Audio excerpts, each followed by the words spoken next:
Meanwhile, the U.S. and China is set to negotiate tariffs this weekend in the famously neutral country of Switzerland.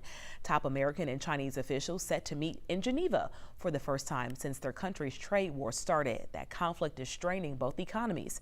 Amy Kiley reports time might be running out to negate the impacts on American consumers.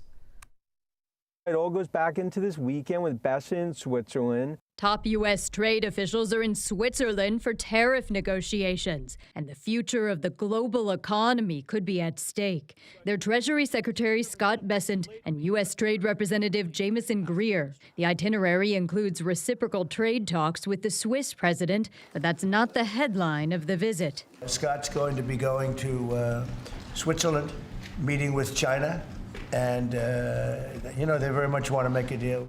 Bessent tells Fox News he doesn't expect such an agreement this weekend. He says he is hoping to de-escalate the trade war between the world's two largest economies. On Saturday, we will begin, which I believe is the opposite of advance.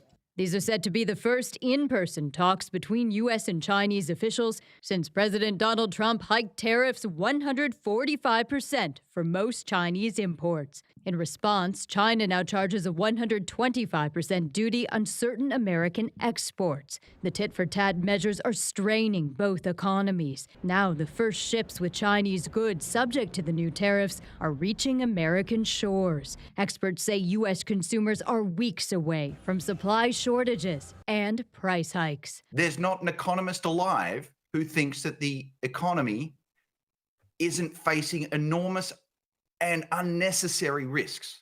I'm Amy Kiley reporting. Part of the global impact of the talks comes from other countries watching the negotiations. The UK and the US say they have reached the framework for a trade deal, but yesterday's announcement didn't come with many details.